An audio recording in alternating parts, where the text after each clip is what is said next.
के जवानों की और जीवन बीमा की। देश के जवानों को पेंशन का पैसा नहीं मिलता है, लेकिन अदानी समूह में निवेश करने के लिए सरकारी संस्थानों को पैसे की कमी नहीं होती है। दोनों बातों में संबंध नहीं होते हुए भी दोनों ही बातें बेहद गंभीर हैं। 4 लाख जवान वन रैंक वन पेंशन के अरियर के इंतजार में दुनिया से ही चले गए, मगर समय पर अरियर का पैसा नहीं आया। 2019 में ही आ जाना चाहिए था, मगर 23 आ गया। पूर्व सैनिकों की संस्था की तरफ से पैरवी करते हुए वकील हुजैफा अहमदी ने सुप्रीम कोर्ट में यह बात कही है। अगर ऐसा हुआ है तो क्या यह इतनी छोटी खबर है कि इसे अनदेखा कर दिया जाए? देश के लिए जान देने वाले जवानों को वन रैंक वन पेंशन का पैसा समय पर क्यों नहीं दिया गया? इसकी गिनती समय से पहले या समय पर क्यों नहीं की गई? अदानी और भारतीय जीवन बीमा निगम की खबरों पर आने से पहले इस पर नजर डाल लेते हैं। जब जवानों के साथ ऐसा हो सकता है तो बाकी देश की जवानी का क्या हाल होगा, आप समझ सकते हैं। उत्कर्ष आनंद की यह रिपोर्ट हिंदुस्तान टाइम्स में छपी है। सोमवार को सुप्रीम कोर्ट ने सरकार से कहा कि 15 मार्च तक सभी रिटायर्ड जवानों और अफसरों को वन रैंक वन पेंशन के अरियर का भुगतान कर दिया जाना चाहिए। हर 5 साल पर वन रैंक वन पेंशन की समीक्षा होती है। जनवरी 2019 से लेकर अब तक का पैसा सैनिकों को नहीं मिला है। अदालत इस बात से भी नाराज हो गई कि जब आदेश यह दिया गया कि एक ही बार में सारा पैसा दिया जाए, तो रक्षा मंत्रालय के सचिव ने 4 किश्तों में पैसे जारी करने का आदेश कैसे दे दिया? कोर्ट ने सचिव से अब जवाब मांगा है। अब जाकर रक्षा मंत्रालय ने आदेश जारी कर दिया है कि 15 मार्च तक 2019 के बाद का अरियर एक साथ ही दिया जाएगा। वन रैंक वन पेंशन की गिनती कैसे हो? 5 साल की जगह हर साल इसके बढ़ाने पर विचार हो, इसे लेकर रिटायर्ड सैनिकों का संगठन सुप्रीम कोर्ट गया। वादा तो प्रधानमंत्री नरेंद्र मोदी का था, मगर इसे हासिल करने के लिए सैनिकों को 2015 के साल में जंतर मंतर पर आमरण अनशन भी करना पड़ा। लेकिन रिवाइज पेंशन देने के नाम पर सरकार कोर्ट से ही समय मांगती रही कि गिनती के लिए टेबल बनाने समय लगेगा। सैनिक संगठन उससे भी संतुष्ट और सहमत नहीं है। कोर्ट में सैनिक संगठन के वकील ने कहा कि इस दौरान 4 लाख सैनिक रिवाइज पेंशन मिलने के इंतजार में दुनिया से ही चले गए। तो क्या आपको पता था कि वन रैंक वन पेंशन के तहत 2019 में जो पेंशन रिवाइज होनी थी, उसका बढ़ा हुआ पैसा यानी अरियर 2023 तक नहीं मिला है? क्या आपने किसी हिंदी अखबार में यह मोटी मोटी हेडलाइनें देखी हैं कि वन रैंक वन पेंशन के अरियर के इंतजार में 4 लाख सैनिक दुनिया से ही चले गए? क्या सरकार को प्रेस कॉन्फ्रेंस कर इस मामले में और सफाई नहीं देनी चाहिए? LIC कब तक अदानी समूह की कंपनियों में पैसा लगाए रखेगी? इस पर भी कोई मंत्री नहीं बोल रहा है। LIC ने नहीं बताया कि अदानी समूह से क्या बात हुई, किस तरह के सवाल पूछे गए और जवाब क्या मिला। बस खबर आई कि पूछा जाएगा, फिर कुछ खास खबर नहीं आई। अदानी समूह में निवेश के कारण LIC को 3000 करोड़ का घाटा बताया जा रहा है। क्या यह इतना कम है कि निवेश के फैसले की समीक्षा ना हो और पैसा ना निकाला जाए? कोई ऐसा दिन नहीं होता जब बाजार खुलता हो और खुलते ही अदानी समूह के कई शेयरों में लोअर सर्किट लग जाता हो। इनके दामों के गिरने का सिलसिला रुक नहीं रहा। फिर LIC को अपने निवेश का पैसा निकालने से कौन रोक रहा है? यह पैसा भारत की जनता का है। LIC के प्रति उसका भरोसा आज का नहीं है। जब राजकुमार प्रबंध निदेशक नहीं होंगे तब से है। इन सवालों के बीच उन्हें बार बार सेवा विस्तार मिलता जाएगा तो सवाल उठेंगे ही। जीवन बीमा के प्रबंध निदेशक राजकुमार को एक और सेवा विस्तार दिए जाने की खबरें छपने लगी हैं। हम पहले भी बता चुके हैं इस बारे में कि कुमार को 2 बार सेवा विस्तार दिया गया है। क्या भारत में कोई दूसरा योग्य व्यक्ति नहीं इस पद के लिए जो राजकुमार की जगह ले सके? अगर राजकुमार से योग्य कोई नहीं मिल रहा है तो उन्हें आजीवन प्रबंध निदेशक के पद पर क्यों नहीं बिठा दिया जाता? इसी के साथ बैंक ऑफ बड़ौदा की भी खबर आपको फिर से जान लेनी चाहिए। इनके CEO संजीव चड्ढा ने कहा था कि अपने निवेशक के साथ संकट की स्थिति में बने रहेंगे। क्या आप जानते हैं कि 19 जनवरी 2023 को इनका कार्यकाल खत्म हो रहा था? 3 साल के लिए नियुक्त किए गए थे। 16 जनवरी को 6 महीने के लिए इनका कार्यकाल बढ़ा दिया गया। 3 साल तक CEO रहने के बाद और कितना रहेंगे इस पद पर? अगर यही सबसे योग्य व्यक्ति हैं तो इन्हें भी आजीवन CEO बना दिया जाना चाहिए। 3 साल क्या छोटा कार्यकाल होता है कि इसके बाद भी सेवा विस्तार दिया जाए? क्या इसी इनाम की वजह से जनाब ने अदानी समूह के साथ बने रहने की बात कही या बाजार की महान समझ के आधार पर यह बात कही? 3 साल तक पद पर रहने के बाद भी सेवा विस्तार देने का क्या मतलब है? भारतीय जीवन बीमा निगम को अपने शेयर धारकों को बताना चाहिए कि अदानी समूह में अपने निवेश को कहां तक डूबने देगा। निगम ने कहा था कि अदानी समूह में जो निवेश है वो उसकी कुल संपत्ति का 1% है। यह देखने में छोटा लगता है, मगर 30,000 करोड़ इतनी छोटी राशि भी नहीं कि इसके डूब जाने को लेकर चिंता ना की जाए। निवेशकों का दिल धड़क रहा होगा इन दिनों जब भी वे LIC के शेयरों के दाम देखते होंगे, मायूस हो जाते होंगे। भारतीय जीवन बीमा निगम के शेयरों में भी गिरावट जारी है। 52 हफ्ते में अपने न्यूनतम स्तर पर पहुंच गया है। 24 जनवरी को हिंडनबर्ग की रिपोर्ट आई, तब जीवन बीमा निगम का एक शेयर 702 रुपए का था। सोमवार को इसके एक शेयर का दाम 556 566 रुपए हो गया। पिछले शुक्रवार को 584 रुपए पर बंद हुआ। एक महीने से कुछ अधिक समय में 17% से अधिक गिरावट आ गई। मई 2022 में जीवन बीमा निगम का आईपीओ आया, तब इसके एक शेयर का दाम 949 रुपया हो गया।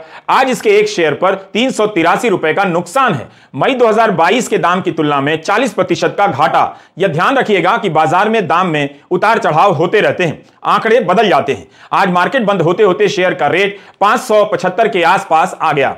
मीडिया में भारतीय जीवन बीमा निगम के शेयरों में गिरावट और निगम को हुए नुकसान को लेकर हर दिन कुछ ना कुछ छप रहा है। इसमें आमतौर पर आंकड़े होते हैं। इसका जवाब नहीं होता कि जब कोई संस्था अपने फंड का निवेश करती है और घाटा होने लगता है तो उस निवेश से बाहर आने का फैसला कब लिया जाता है, कौन लेता है, कैसे लिया जाता है, इसकी जानकारी नहीं छप रही। जब हिंडनबर्ग की रिपोर्ट आई तब भारतीय जीवन बीमा निगम के प्रमुख का बयान आया कि अदानी समूह में जो निवेश किया गया है वो अभी फायदे में है, घाटा नहीं हुआ। हमने भी आपको यही बताया। मतलब जिस दर पर शेयर खरीदे गए हैं उसके दाम गिरने के बाद भी मुनाफा है। 27 जनवरी को अदानी समूह में एलआईसी के शेयरों का मूल्य 56,142 करोड़ रुपए के बराबर था, जो निवेश की लागत से फिर भी बहुत अधिक था। लेकिन अब स्थिति काफी बदल गई है। 24 जनवरी को अदानी समूह के शेयरों में एलआईसी के निवेश का कुल मूल्य 81,268 करोड़ रुपए था, मगर एक महीने के भीतर यानी 24 फरवरी 2023 को 81,268 करोड़ से घटकर 27,000 के करीब आ गया। इस हिसाब से देखिए तो एलआईसी को अदानी ग्रुप में निवेश से अब तक 50,000 करोड़ से अधिक का नुकसान हो चुका है। यही नहीं, जो मूल पैसा लगाया गया अब तो वह भी घाटे में है। दैनिक भास्कर ने शुक्रवार को अपने एक रिपोर्ट में लिखा है कि एलआईसी ने अदानी समूह की 5 कंपनियों में 30,127 करोड़ रुपए के शेयर खरीदे, जिनका मूल्य इस समय 27,000 करोड़ के करीब आ चुका है। इस बीच एलआईसी को दिसंबर में 50,000 करोड़ का मुनाफा मिल रहा था, जो अब 3,000 करोड़ के घाटे में बदल गया है। लाइव मिंट ने भी लिखा है कि 3,000 करोड़ का नुकसान हुआ है, नेगेटिव हो चुका है। बिजनेस स्टैंडर्ड के सामी मोदक ने लिखा है कि मार्केट कैपिटलाइजेशन की रैंकिंग में एलआईसी 6ठे नंबर पर थी, जो अब 12वें नंबर पर आ गई है। 2022 में जब एलआईसी का आईपीओ आया तब इसका मार्केट कैपिटलाइजेशन 6 लाख करोड़ से अधिक का था। अब 2.4 लाख करोड़ गिर गया है। 40% की गिरावट आ गई है। इस समय एलआईसी में सरकार की 96.5% हिस्सेदारी है। इसलिए भारतीय जीवन बीमा निगम के मार्केट कैपिटलाइजेशन में कमी होगी तो उसका असर सरकार के खजाने पर तो पड़ेगा ही, नागरिकों पर भी बुरा असर पड़ेगा। जिस रफ्तार से अदानी समूह के शेयर गिरते जा रहे हैं, वैसे में यह सवाल गलत नहीं हो सकता कि एलआईसी को क्यों दांव पर लगाया जा रहा है। अब सवाल है कि 3,000 करोड़ का घाटा किसके हित के लिए उठाया जा रहा है, अदानी के लिए या भारत की जनता के लिए जिसने एलआईसी के शेयरों में निवेश किया है। हमारे कुछ सवाल हैं। 31 जनवरी के आसपास जीवन बीमा निगम के प्रबंध निदेशक राजकुमार का बयान आया कि अदानी के एफपीओ में 300 करोड़ का निवेश बोर्ड की मंजूरी के बाद किया गया, आगे और निवेश नहीं होगा। कुछ दिनों के बाद अदानी ने एफपीओ वापस ले लिया। हमारा सवाल है कि क्या उस बोर्ड ने अदानी के शेयरों में निवेश जारी रखने के फैसले की कोई समीक्षा की है कि 3,000 का घाटा हो चुका है, एलआईसी और कितना घाटा सहेगी? क्या पूरा ही पैसा डूबने दिया जाएगा? 31 जनवरी के बिजनेस स्टैंडर्ड में राजकुमार ने कहा था कि स्थितियां बदल रही हैं, लेकिन अब तो 1 महीना हो गया, स्थितियां बदल कहां रही हैं? हर दिन अदानी के शेयर तो गिरते ही जा रहे हैं। एलआईसी ने तब कहा कि अदानी समूह से सवाल करेंगे, तो क्या जवाब मिला इसका भी कोई ब्यौरा जनता को नहीं दिया जा रहा है, या दिया गया है, आप पता कर लीजिए। पैसा आपका डूब रहा है और सेवा विस्तार किसी और को मिल रहा है। भारत की जनता भारतीय जीवन बीमा निगम पर भरोसा करती है। नॉर्वे का सरकारी पेंशन फंड दुनिया का सबसे बड़ा पेंशन फंड माना जाता है। इसने अदानी समूह से अपना सारा पैसा निकाल लिया। ऑस्ट्रेलिया में पूछा जा रहा है कि सरकारी कर्मचारियों के पेंशन फंड का कुछ हिस्सा अदानी समूह में लगा है, कहीं डूब तो नहीं जाएगा? और हम किस आधार पर मानकर चल रहे हैं कि जीवन बीमा के निवेशक चिंतित ही ना हो? नॉर्वे और ऑस्ट्रेलिया के निवेशक चिंतित हैं, मगर भारतीय जीवन बीमा के आम निवेशक अपने शेयरों के दाम गिरने से होली मना रहे हैं। अब तक माना जा रहा था कि अदानी समूह से आ रही घाटे की खबरें उसी तक सीमित हैं और निचले स्तर तक इनका प्रभाव नहीं पहुंच रहा। बिजनेस स्टैंडर्ड में सचिन पी ममपट्टा की खबर छपी है कि अदानी समूह से पैसा निकालकर नॉर्वे के पेंशन फंड ने अंबानी समूह में डालना शुरू किया। फंड के कागजों के एक अध्ययन के मुताबिक नॉर्वे के फंड ने 2022 में अंबानी की कंपनियों में $180 मिलियन से भी अधिक का निवेश किया। यह जानकारी दिसंबर 2022 तक की है। खबर के मुताबिक यह निवेश रिलायंस की कम से कम 4 कंपनियों में किया गया। वहीं नॉर्वे फंड ने दिसंबर 2022 तक अदानी समूह की 3 कंपनियों में करीब $200 मिलियन का निवेश किया हुआ था, जिसे पूरी तरह निकाल लिया गया है। जहां तक हमने इस खबर को समझा है और समझने में अगर चूक नहीं हुई है, तो इस खबर में यह भी लिखा है कि नॉर्वे के फंड ने सरकारी प्रतिभूतियों में भी अपना निवेश कम किया है। रिलायंस इंडस्ट्री से भी पैसा निकाला गया है। रिपोर्ट में लिखा है कि रिलायंस के बॉन्ड सरकार संबंधी बॉन्ड की श्रेणी में आते हैं। बिजनेस स्टैंडर्ड को पेंशन फंड ने बताया कि पैसा निकालने की वजह बॉन्ड को सरकार द्वारा गारंटी दिया जाना है। नॉर्वे के फंड ने हिंडनबर्ग की रिपोर्ट से पहले ही अपना निवेश निकाल लिया।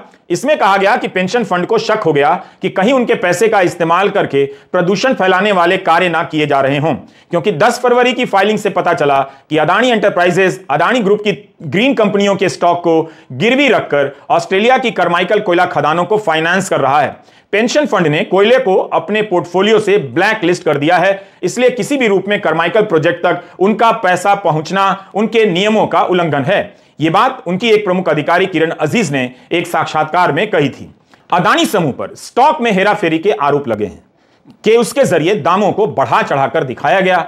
वो किस तरह से हुआ, उसमें कौन शामिल हैं, यही तो जानने की बात है। शेल कंपनियां बनाकर अपना ही पैसा इधर से उधर घुमाने के आरोप लगे हैं। अदानी ग्रुप ने खंडन तो कर दिया, मगर अभी तक वो सवाल सामने हैं। विपक्ष के हर दल ने इतने सवाल उठाए, धरना प्रदर्शन किया, मगर जांच की बात टस से मस आगे नहीं बढ़ी। अब हम 2 खबरों का जिक्र करना चाहेंगे। इस खबर को ध्यान से देखिए। लिखा है कि वित्तीय मामलों के जानकारों ने नेशनल स्टॉक एक्सचेंज बोर्ड और सेबी से कहा है कि अदानी समूह की 5 कंपनियों के शेयरों को निफ्टी 50 से जोड़ा गया है। इस फैसले की समीक्षा कीजिए, इससे लाखों निवेशकों की बचत 31 मार्च से इस डूबते जहाज में खपने लग जाएगी। 17 फरवरी को निफ्टी ने बताया कि इसकी एक कमेटी ने तय किया है कि तमाम सूचकांकों में स्टॉक में अदल बदल की जा रही है। यह एक नियमित प्रक्रिया है।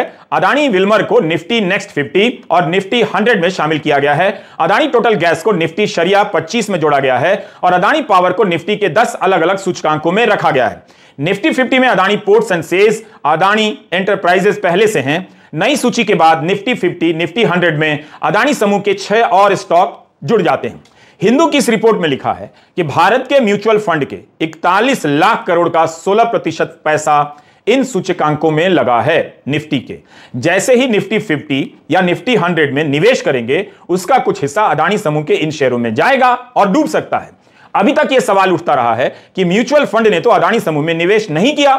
हिंडनबर्ग की रिपोर्ट के बाद शेयर बाजार में इनके दाम गिरते ही जा रहे हैं। तो क्या पिछले दरवाजे से म्यूचुअल फंड का पैसा इन शेयरों में लगवाया जा रहा है? हम इस विषय के जानकार नहीं हैं, लेकिन आप इस खबर को हिंडनबर्ग की रिपोर्ट के बाद आई एक दूसरी खबर से मिलाकर देखिए।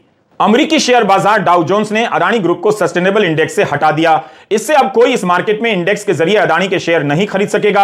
अदानी के शेयरों की मांग खत्म हो जाएगी। निवेशकों की सुविधा के लिए शेयर बाजार में अलग अलग सेक्टर के लिए इंडेक्स होते हैं। एनर्जी के इंडेक्स में एनर्जी की कंपनियां डाली जाती हैं। कोई म्यूचुअल फंड जब एनर्जी इंडेक्स में पैसा लगाता है तो उसमें शामिल सारी कंपनियों के शेयर खरीद लेता है। डाउ जोन्स ने इस सूची से अदानी एंटरप्राइजेस को हटा दिया है। इसलिए अब कोई डाउ जोन्स के सस्टेनेबल इंडेक्स में पैसा लगाएगा तो अदानी के शेयर नहीं खरीद पाएगा। डाउ जोन्स अपने सूचकांकों से अदानी समूह के स्टॉक को बाहर कर रहा है, यहां निफ्टी अपने स्टॉक के सूचकांकों में शामिल कर रहा है। क्या इस तरह से अदानी समूह को मदद पहुंचाई जा रही है या फिर यह बाजार की कोई सामान्य प्रक्रिया है? अगर इतनी ही सामान्य होती तो क्या हिंदू अखबार इसे पहली खबर के रूप में लगाता? इन्हीं सबसे संदेह होता है। जांच की मांग हुई है, कुछ पता नहीं चल रहा। जांच एजेंसियों की डायरी में जैसे अदानी समूह की कंपनियों का पता ही नहीं है। कांग्रेस 17 दिनों से अदानी को लेकर सवाल जारी कर रही है।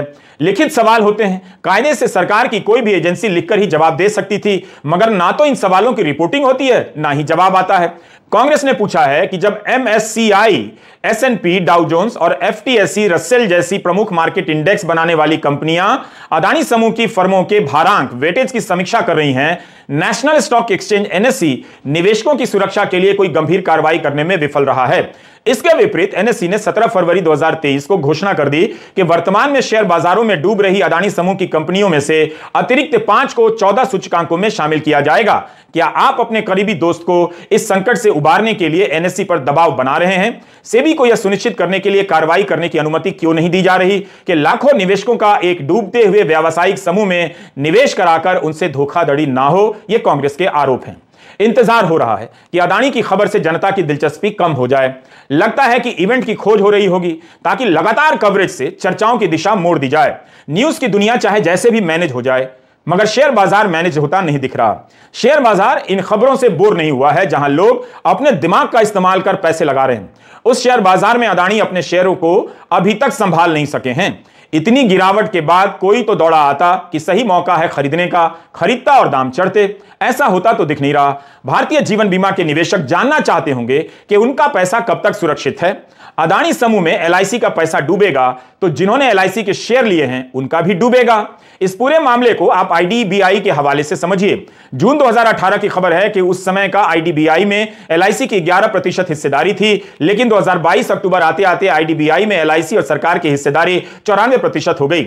इसमें एलआईसी का हिस्सा करीब 49.2% हो गया। जून 2018 में वायर की रिपोर्ट में लिखा है कि आईडीबीआई में एलआईसी 20,000 करोड़ रुपए लगाने वाली है, जो नाली में पैसा बहाने के जैसा है, क्योंकि उस समय सार्वजनिक क्षेत्र के बैंकों में सबसे बुरा हाल आईडीबीआई का ही था। उसका एनपीए बहुत ज्यादा था। 4 साल बाद यानी अक्टूबर 22 की खबरों में यह लिखा जाता है कि सरकार और एलआईसी मिलकर अपनी 60.72% हिस्सेदारी बेचने पर विचार कर रही हैं। इस साल 11 जनवरी को मिंट में सोनिया शिनॉय और प्रशांत नायर की एक रिपोर्ट छपी।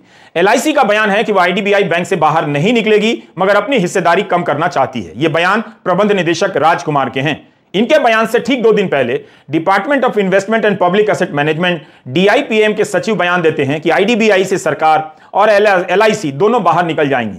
सचिव के बयान की कीमत देखिए। 2 दिन बाद एलआईसी के प्रबंध निदेशक कहते हैं पूरी तरह बाहर नहीं निकलेंगे, हिस्सेदारी भले घटा सकते हैं।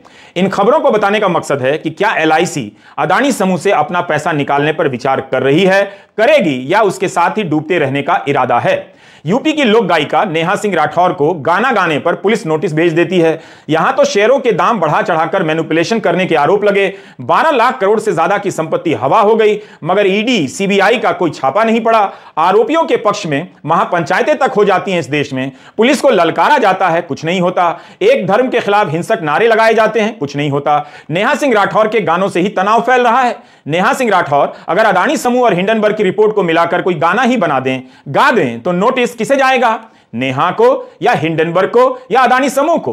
कम से कम इसी तरह के फालतू सवाल ही पूछ लीजिए सवाल के नाम पर, अगर गंभीर सवालों के जवाब नहीं आते हैं तो। दिल्ली के शिक्षा मंत्री मनीष सिसोदिया की जमानत पर चीफ जस्टिस के सामने सुनवाई हुई। यह सवाल उठ रहा था कि सिसोदिया के घर और अन्य जगहों पर सीबीआई पिछले साल से छापे मार रही है, पूछताछ कर रही है। सिसोदिया सीबीआई के दफ्तर भी जा रहे हैं, फिर भी उन्हें क्यों गिरफ्तार किया गया?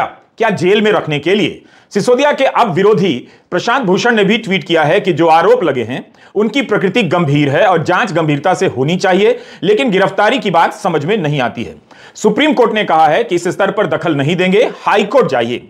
आमतौर पर जब भी हाईकोर्ट का विकल्प रहता है, कोर्ट की तरफ से यही